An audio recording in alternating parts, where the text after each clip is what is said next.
साथियों नमस्कार। आप सभी लोगों को फिर से नई वीडियो में स्वागत छी। हम सीधे वीडियो की शुरुआत करला। आप लोग जानदा UK triple S C UK PSC आयोग बहुत सारी वैकेंसी निकालने बोल छी और बहुत सारे वैकेंसी वन निकाली न। तो अभी रिसेंटली जो भर्ती चलनी है ना, उत्तराखंड पुलिस सबसे मेन बनी थी। ठीक छी, उत्तराखंड पुलिस की जोर शोर की तैयारी चलनी थी। तो आप लोग चैनल पर बना रहा और वीडियो तो लाइक शेयर कमेंट जरूर करिए कि आप लोग तो वीडियो कमने लग दी। तो हम सीधा वीडियो की शुरुआत कर ला। पहले नंबर क्वेश्चन देखा स्क्रीन पर, अंत तक देखा। सारे इंपॉर्टेंट क्वेश्चन है। एक क्वेश्चन पहला पूछा गया है कि समाज कल्याण अधिकारी पेपर में पूछा गया क्वेश्चन है उत्तराखंड बेटी यूके पीएससी आयोग द्वारा। ठीक है, पहले क्वेश्चन है दगड़ियों, शीरीष के फूल किसकी रचना है? तो शीरीष के फूल किसकी रचना है? महादेवी वर्मा, हजारी प्रसाद द्विवेदी, जयशंकर प्रसाद, प्रेमचंद्र। तो शीरीष के फूल क्या एक रचना चाहिए? तो रचना वजह क्या कि हजारी प्रसाद द्विवेदी जी की। राइट आंसर क्या वजालू? ऑप्शन नंबर बी करेक्ट वजालू। हजारी प्रसाद द्विवेदी की रचना ची क्या? शीरीष के फूल। ठीक, नेक्स्ट क्वेश्चन, क्वेश्चन नंबर 2 ची, निम्नलिखित में से कौन सा शब्द आसमान का पर्यायवाची है? आसमान का पर्यायवाची शब्द कुछ पूछने लगे कि जो आसमान ची वे पर्यायवाची शब्द क्या क्या ची। अब देखा, ऑप्शन नंबर ए ची अनल, बी ची पवन, सी गगन, डी सुमन। अनल मने वन दगड़ियों आग, पवन मने हवा, सुमन मन भी हवा होंगी, लेकिन सी जो गगन ची तो गगन वंदु आसमान। ठीक, गगन अंबर व्योम नभ ये सब के वजान दो आसमान का पर्यायवाची शब्द वजाना। ठीक जी, अगला क्वेश्चन देखा, क्वेश्चन नंबर 3, साधु शब्द का स्त्रीलिंग है। जो साधु वंदु महात्मा वंदु वे को स्त्रीलिंग क्या ची? ऑप्शन नंबर ए साध्वी, बी ऑप्शन ची भक्तिन, सी सन्यासिन और डी ची पुजारिन। तो राइट आंसर वजह लिए को साधु को जो स्त्रीलिंग दगड़ियों वो वजानो साध्वी। ठीक, सन्यासी नहीं होना। ठीक जी, तो ये राइट आंसर के वजह लो ऑप्शन नंबर ए करेक्ट वजह लो। नेक्स्ट क्वेश्चन ची, क्वेश्चन नंबर 4 ची, उत्तराखंड का आंचलिक कथाकार किसे माना जाता है? तो उत्तराखंड को जो आंचलिक कथाकार से दगड़ियों वे क्या खड़ी बोलन देखा। ऑप्शन नंबर ए ची फणीश्वर नाथ रेणु, बी ची शैलेश मटियानी, सी ची मंगलेश डबराल और डी ची लीलाधर जोगड़ी। तो राइट आंसर क्या वजह लो शैलेश मटियानी। शैलेश मटियानी तक क्या बोला? उत्तराखंड का आंचलिक कथाकार। इंपॉर्टेंट क्वेश्चन वजह भाई। ठीक है, क्वेश्चन पहले पूछी भी गई थी, समाज कल्याण अधिकारी पेपर में तो पूछ गई थी, लेकिन बीच में क्वेश्चन पूछ गई थी। ठीक है, तो इंपॉर्टेंट क्वेश्चन ये कर दिया, उत्तराखंड आंचलिक कथाकार किसे माना जाता है? तो Shailesh Matiyani. Clear. Next question देखा, क्वेश्चन नंबर 5, निम्नांकित शब्दों में से किस शब्द की वर्तनी शुद्ध है? बनो पूछने लगी कि कोई यानी शब्द चीज जे के वर्तनी क्या चीज शुद्ध चीज। अब देखा, नीरस, पारिवारिक और उज्जवल और अतिथि। तो जो शुद्ध वर्तनी थी दगड़ू वे क्या वजह? Right answer option number D correct वालो अतिथि। उज्जवल आप लोग सब जान जा कि उज्जवल में डबल जॉ क्या होंदा? अदा होंदा। द्वि जॉ क्या होंदा? अदा होंदा, यानी उ डबल जॉ उज्जवल ऐसे इन मना लिखे जानो। ठीक जी, उज्जवल। क्लियर होगी? ये जो जॉ ना द्वि अदा होना अदा, ये मैं क्या जी ये को अदा जॉ। ठीक जी। अब नीरस, नीरस नहीं वंदो, नीरस नहीं वंदो क्या नीरस को क्या वजह लो? नीरस वजह नीरस। ठीक जी, बड़ी एक ही मात्रा वजह। अब पारिवारिक नहीं वंदो, पारिवारिक वंदो पारिवारिक। ठीक जी, क्या वजह लो? पारिवारिक। Right answer option number D. Clear. Next question देखा, क्वेश्चन नंबर 6 जी, एक तवे की रोटी क्या छोटी क्या मोटी? लोकोक्ति का तात्पर्य है। क्या बोलने लगी ची कि एक तवा की रोटी ची क्या मोटी चीर क्या छोटी ची? तो राइट आंसर क्या हो जालू?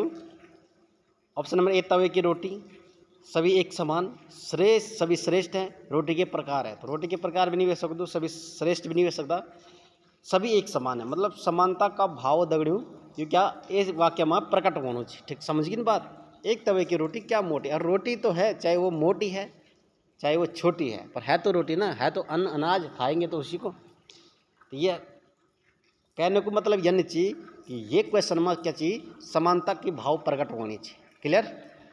तो एक तवे की रोटी क्या छोटी क्या मोटी, तो लोकोक्ति का तात्पर्य क्या हो जाएगा? सभी एक समान है। क्लियर। अगला क्वेश्चन देखा, नेक्स्ट क्वेश्चन, क्वेश्चन नंबर 7, निम्नलिखित में से कौन सी बोली उत्तराखंड की नहीं है? दगड़ियों द्वि क्वेश्चन पर हमेशा याद रखा, क्वेश्चन हमेशा बार बार पूछे जानो कि निम्नलिखित में से है, निम्नलिखित में से नहीं है। तो है और नहीं है पे विशेष ध्यान देना है। ठीक है, तो कौन सी बोली उत्तराखंड की नहीं है? गढ़वाली भी है, कुमाऊनी भी है, भोजपुरी नहीं है, जौनसारी है। तो राइट आंसर के वजह लिए को ऑप्शन नंबर सी करेक्ट के वजह लो, भोजपुरी बोली दगड़ियों उत्तराखंड की बोली नहीं थी। ठीक है, तो राइट आंसर के वजह लो ऑप्शन नंबर सी। क्लियर? कौन सी बोली उत्तराखंड की नहीं है? तो भोजपुरी नहीं है। क्लियर? नेक्स्ट क्वेश्चन देखा, क्वेश्चन नंबर 8 जी। रानी केतकी की कहानी के रचयिता है, रानी केतकी की कहानी के रचयिता है इंसाल्लाह खां, प्रेमचंद, अगे और जैनेन्द्र। तो राइट आंसर की वजह को रानी केतकी की जो कहानी है दगड़ी वो क्या की वो ची इंसा अल्लाह खां की। ठीक जी, इंसा अल्लाह खां। नेक्स्ट क्वेश्चन, क्वेश्चन नंबर 9 जी। अपना उल्लू सीधा करना मुहावरे का अर्थ है, अपना उल्लू सीधा करना मुहावरे का क्या अर्थ हो? लो ऑप्शन नंबर ए अपना मतलब निकालना, बी कार्य पूरा हो जाना, सी दूसरे से कार्य करवाना और डी अपना कार्य पूरा करना। तो राइट आंसर की वजह लो अपना उल्लू, और उल्लू बैठ जो हक की दिशा में और तुमने उस सीधे के अपर दिशा में। यहाँ का मतलब क्या जी? तुमने अपर मतलब निकाले ना वैसे, अरे वो तो बैठे जो पहले उल्टी दिशा में लेकिन तुमने अपर दिशा में मोड़ दू, तो मतलब तुम तक क्या चाहिए वैसे मतलब चाहिए, तुमने अपर मतलब निकाले वैसे। ठीक जी, अब तुमने वैसे कोई काम कराना चाहना, कोई वर्क करना आप उससे चाहते हैं। ठीक है, तो राइट आंसर की वजह लो ऑप्शन नंबर ए करेक्ट हो जा लो, अपना काम निकालना, अपना काम निकालना। उल्लू बैठा था उस उल्टी दिशा में, आपने घुमाया उसको उल्टी दिशा में कर दिया। ठीक है, पश्चिम की दिशा बैठा, अब ध्यान समझना, पश्चिम की दिशा की ओर बैठा था, आपने पूर्व दिशा की ओर घुमा दिया उसका। ठीक है, इसका मतलब पूर्व दिशा से आप उस पर कुछ प्रयोग करना चाहते हैं, अपना काम अपना मतलब निकालना चाहते हैं। ठीक है, तो अपना उल्लू सीधा करना का अर्थ की वजह लो अपना मतलब निकालना। नेक्स्ट क्वेश्चन, क्वेश्चन नंबर 10 देखा। निम्नलिखित में से अनाथ शब्द का विलोम है। अनाथ क्या होता है आप लोग सभी जानते हैं, अनाथ को विलोम क्या हो जानू? सनाथ। यानी अनाथ मतलब दगड़ियों जे का पालन पोषण करने वालों कोई नहीं होंगे, यानी वो अनाथ होंगे, वो एक माँ बाप नहीं होंगे। अनाथ सिर्फ माँ बाप से नहीं होंगे, पालन पोषण करने वालों जो के जे का पालन पोषण नहीं हो सकते, कोई करने वालों नहीं होंगे, तो वो क्या जानो अनाथ हो जानो। समझ की बात? जिसका कोई नहीं होता है ना उसका पालन पोषण करने वाला होता है, तो उसको क्या बोलते हैं? अनाथ। उसी का ठीक विलोम विपरीत हो जाता है सनाथ, जिसका पालन पोषण करने वाला होता है उसको क्या बोलते हैं? सनाथ। तो यही पूछा है। ठीक है, तो अनाथ और सनाथ। क्लियर? अगला क्वेश्चन, नेक्स्ट क्वेश्चन नंबर 11। जो बनावटी हो वाक्यांश के लिए एक शब्द होगा। अब कोई चीज़ तो ऐसे जो नेचुरली बनी है, जो बनावटी है, अगर आप किसी चीज़ को बनाते हैं तो वो क्या हो जाता है? कृत्रिम हो जाता है। ठीक है, प्राकृतिक क्या होता है? जो पहले से बना हुआ है। ठीक है, तो राइट आंसर के वजह लिए को कृत्रिम। क्लियर? जो बनावटी हो वाक्यांश के लिए एक शब्द होगा दगड़ियों कृत्रिम। ठीक है, अगला क्वेश्चन, क्वेश्चन नंबर 12। निम्नलिखित वर्णों में से पंचम अक्षर है। अब देखा सीरीज देखो दोस्तों क्या होती है? क ख ग ग, क ख ग घ और ग। समझिए, क ख ग घ घ, ये 5 वर्ण है। ठीक है, तो अब देखो क ख ग घ, 5वां अक्षर क्या है? क ख ग घ घ। ठीक है, तो घ इसमें है नहीं है। अब उसी हिसाब से हमें प्रत्येक सीरीज में चलें, पहले सीरीज है, अब दूसरी में क ख ग घ घ, च छ ज ज यूँ, ट ठ ड ढ ण, त थ द द न और प फ ब ब म। तो म क्या हो जाएगा? इसका पंचमवां अक्षर हो जाएगा। समझ रहे बात? तो निम्नलिखित वर्णों में से पंचम अक्षर है, तो पंचम अक्षर सीरीज बना के इसमें फाइंड आउट करना है को बोलूँ म। सीरीज के जो अंतिम अक्षर है वो पंचवां अक्षर कहलाता है। समझ गए बात? क ख ग घ घ, च छ ज झ य, ये य ग म, ये क्या है? पंचवां अक्षर है। क्लियर? नेक्स्ट क्वेश्चन देखा, क्वेश्चन नंबर 13। हिन हिनाना क्या हो गए? अब देखो क्वेश्चन नंबर 13 है, हिन हिनाना शब्द है। तो हिन हिनाता कौन है दोस्तों? घोड़ा हिन हिनाता है। घोड़ा करता है ना, हिन हिनाता है घोड़ा ऐसा कुछ करता है घोड़ा। ठीक है, तो घोड़ा का मतलब आप मेरी आवाज़ पे मत जाना, हिन हिनाना घोड़ा हिन हिनाता है। कैसा? जिसको घोड़े की आवाज़ आती है जरूर करना भाई। ठीक है, कमेंट बॉक्स में जरूर करना। तो हिन हिनाना क्या है, एक क्या है, विशेषण है, विशेषता है किसकी, घोड़े की। समझ रहे बात को। जैसे इंसान की विशेषता का, कोई आदमी ज़्यादा बोलता है, कोई कम बोलता है, वो भी तो उसकी विशेषता है ना। तो उसी हिसाब से हिन हिनाना घोड़े की विशेषता है। तो हिन हिनाना शब्द जो है वो विशेषण है, यानी वो विशेषता प्रकट कर रहा है किसकी, घोड़े की। क्लियर। अगला क्वेश्चन, क्वेश्चन नंबर 14, योगाभ्यास में कौन सी संधि है। तो मैं बार बार बोला है, हमेशा बोलता हूँ कि पहले जो भी शब्द होगा उसको तोड़ना है, 2 शब्दों में डिवाइड करना है। तो योग धन अभ्यास, अब आपने संधि किस में करनी है, पहले जो पहले वर्ग जो है उसका अक्षर का अंतिम जो है उससे, और दूसरा वर्ण जो है उसका पहले अक्षर से। पहले वर्ण है उसका अंतिम अक्षर, दूसरा वर्ण है उसका पहला अक्षर। समझ गए बात। योग धन अभ्यास, हमने क्या किया, इसको तोड़ा है, योग धन अभ्यास, योगाभ्यास। ठीक है, ऐसा करेंगे इसको। समझ गए बात। योग पहला वर्ण का अंतिम अक्षर, दूसरा वर्ण का पहला अक्षर, इसमें क्या हो जाएगी, संधि करनी है। अब जो जिसने संधि के रूल नियम पढ़े होंगे वो संधि फाइंड आउट करेगा। तो संधि के रूल रेगुलेशन जरूर पढ़ लेना। ठीक है, कि दीर्घ संधि, वृद्धि संधि, गुण संधि, यण संधि क्या होते हैं, बहुत सारे छोटी शॉर्ट ट्रिक के माध्यम से मैंने बता रखा है।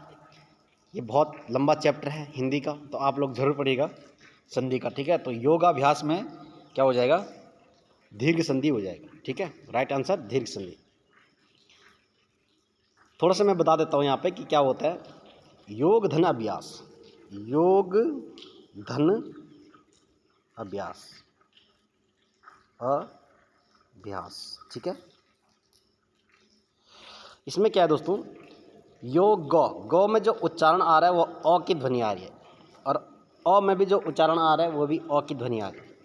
जब समान स्वर मिलते हैं ना तो वो क्या बनाते हैं, दीर्घ संधि बनाते हैं। समझ गए बात को। समान स्वरों का जब मेल होता है तो वो दीर्घ संधि बनाते हैं। ठीक है, यानी पहले वर्ण का अंतिम अक्षर, दूसरे वर्ण का पहला अक्षर, जिनमें क्या हो रहा है, हमें संधि करनी है। संधि करने पे जो हमें मिलता है, पहले वर्ग के अंतिम अक्षर में दोस्तों अ यानी स्वर ध्वनि का हमें बोध होता है, दूसरे वर्ण के पहले अक्षर में भी हमें अ स्वर ध्वनि का बोध होता है, और स्वर ध्वनि जब मिलती है तो वो दीर्घ संधि बनाती है। क्लियर हो गया। अगला क्वेश्चन, क्वेश्चन नंबर 15, निम्नलिखित में से कौन सा संयुक्त व्यंजन है, संयुक्त व्यंजन यानी संयुक्त परिवार, संयुक्त फैमिली, संयुक्त कर्मचारी, यानी जोड़ का बोध करा रहा है। इसमें एक के साथ दूसरा भी जुड़ा है, रा के साथ जुड़ा है ना। अब इसका राइट आंसर हो जाएगा ज्यों, यानी यों, अज्ञों से ये क्या बना हुआ है, ये अक्षर बना हुआ है, ज्यों और यों। समझ गए बात। तो राइट आंसर क्या हो जाएगा, ज्यों और औं। क्लियर। निम्नलिखित में से कौन सा संयुक्त व्यंजन है, ज्यों। उसी हिसाब से क्या हो जाएगा, त्रौ। ठीक है, त्रौ भी क्या हो जालू, एक अक्ष। ठीक है, अक्ष त्रौ ज्यों। ठीक है, तो ये क्या है दोस्तों, संयुक्त व्यंजन है। अगला क्वेश्चन, क्वेश्चन नंबर 16, हिमालय से गंगा निकलती है, वाक्य में कौन सा कारक प्रयुक्त होता है। मैं बार बार बोलता हूँ कि जहाँ अपादान हो, अलगाव हो, अलगाव मतलब ये किताबी भाषा है, जो कोई किसी चीज़ को अलग करने का भाव पैदा करता है। हिमालय से गंगा निकलती है यानी हिमालय गंगा को अलग कर रहा है, तो यहाँ अलगाव का भाव है। किताबी भाषा में अलगाव है, हमारी सिंपल सी भाषा में क्या है, अलग हो रहा है। अरे भाई, जो किसी से अलग होंदू वही मत अपादान होंदू। पेड़ से आम गिरे, पेड़ पे आम छा, अब वो आम क्या होगी, जमीन पर पड़ी गिर के, तो क्या हुई, अपादान हुई। तो राइट आंसर अपादान, यानी हिमालय से गंगा निकलती है, अपादान। ठीक जी, तो राइट एक जो कारक पे जालू वो जालू अपादान। नेक्स्ट क्वेश्चन, क्वेश्चन नंबर 17, उपमा अलंकार किस अलंकार का उपभेद है। दोस्तों अलंकार जो होना वो 2 प्रकार के होते हैं, शब्द अलंकार, अर्थ अलंकार। ठीक है, ये देख है। अब जिसने पढ़ा होगा वो दोनों ऑप्शन पहले कट कर देगा। श्लेषा अलंकार ये उपभेद है, प्रश्न अलंकार। ठीक है, और जिसने पढ़ा होगा वो दोनों में सर्च मारेगा, अर्थ अलंकार और शब्द अलंकार। तो उपमा जो अलंकार है दोस्तों, वो हमारा अर्थ अलंकार का उपभेद है। समझ गए? अलंकार कितने प्रकार के होते हैं? शब्द अलंकार, अर्थ अलंकार। और अलंकार कहते किसे हैं, ये आपको पढ़ना पड़ेगा भाई। जो किसी शब्द में क्या करते हैं, खूबसूरती बढ़ाते हैं, ठीक है, सुंदरता का बोध कराते हैं, वो क्या होते हैं? अलंकार होते हैं। ठीक है, तो पढ़ लेना इसको जरूर, यानी क्वेश्चन यहाँ से भी पूछा जा सकता है। अगला क्वेश्चन नंबर 18। चौपाई छंद में प्रत्येक चरण में कितनी मात्राएं होती है? तो 16 मात्राएं होती है। चौपाई के छंद में प्रत्येक चरण में कितनी मात्राएं होती है? 16। नेक्स्ट क्वेश्चन देखा, क्वेश्चन नंबर 19। इनमें से कौन सी भाषा संविधान की 8वीं अनुसूची में शामिल नहीं है? आपको भाषा ऐसी है, कौन सी भाषा ऐसी है संविधान की 8वीं अनुसूची में शामिल नहीं है? आप लोग सभी जानदा संविधान की 8वीं अनुसूची में 22 भाषा तय मान्यता प्राप्त थी। तो ये मध्य को भाषा चाहिए जो वो चाहिए तो राजस्थानी, ठीक, तो राजस्थानी भाषा था संविधान की भाषा में शामिल नहीं करेगी। बाकी हिंदी, नेपाली, गुजराती 8वीं अनुसूची में 22 भागों में सम्मिलित, 22 भाषाओं में सम्मिलित। ठीक जी। अगला क्वेश्चन नंबर 20। सुमित्रा नंदन पंत को उनकी किस रचना पर ज्ञानपीठ पुरस्कार प्राप्त हुआ? लोकायन, वीणा, चिदम्बरा, पल्लव। तो आसान सा क्वेश्चन सी चिदम्बरा। सुमित्रा नंदन पंत को चिदम्बरा के लिए क्या हुआ दोस्तों? सबसे पहले यही कवि थे जिनको ज्ञानपीठ पुरस्कार प्राप्त हुआ। ये कब हुआ? ये 1968 में हुआ। ठीक है, 1968 में हुआ। ठीक है दोस्तों। नेक्स्ट क्वेश्चन के वजह लो, क्वेश्चन नंबर 21। आप देखा 20 नंबर हिंदी खत्म। अब ये रीजनिंग पूछेगा अलग अलग से। देखो, एक टोकरी में 400 अंडे हैं, इनमें से 8 दर्जन सड़ गए। टोकरी में सही अंडों का प्रतिशत निकालें। 400 अंडे हैं, 400 अंडे क्या हैं? 100% है। प्रतिशत निकालना है, सिंपल सा है। ठीक है, और 8 दर्जन यानी एक दर्जन में कितने हो गए? 12, तो 8 से गुणा कर देंगे, 12 8 96। समझ गए? अब ये आगे क्या बोल रहा है, आगे देखो 96 तो क्या है दोस्तों?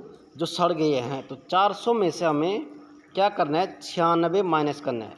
ठीक है, 96 माइनस करना है तो कितना बच जाएगा? 304 बच जाएगा। ठीक है, अब ये क्या करना है? 304 ये कह रहा है कि कितने अंडों सही अंडे हैं उनका प्रतिशत निकालना है। तो सही अंडे कितने रह गए थे? 304, और टोटल कितने थे? 400। और प्रतिशत के लिए क्या करते हैं? 100 से गुणा करते हैं। ठीक है, 100 से 400 से कटा और 4 से ये कटेगा कितनी बार? 4 तियाँ 12,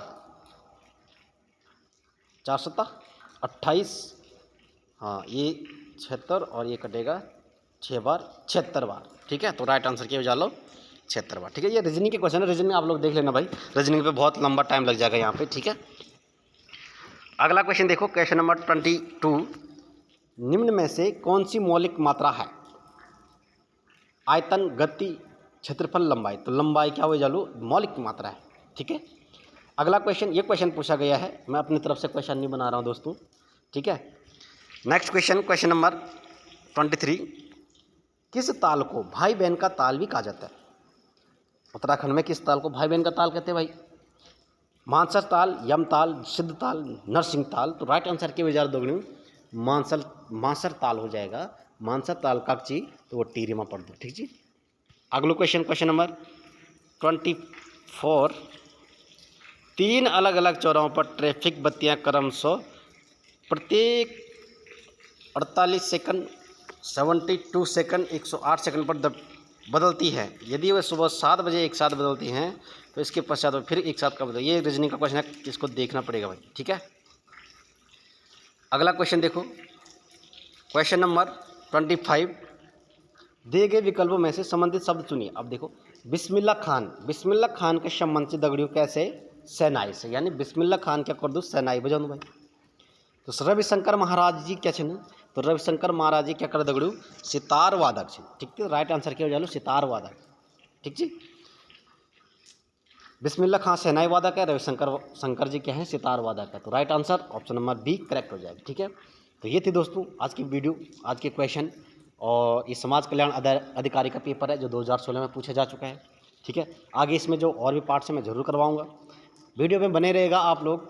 वीडियो को ज़्यादा से ज़्यादा शेयर कीजिए यार उन लोगों तक, ताकि जो लोग पहाड़ी क्षेत्रों में हैं, ऐसे क्षेत्र में हैं जहाँ कोचिंग की कोई सुविधा नहीं है। हम लोगों का प्रयास यही रहता है कि हर बच्चा, हर घर में दीप जले, हर घर में प्रकाश हो, ठीक है।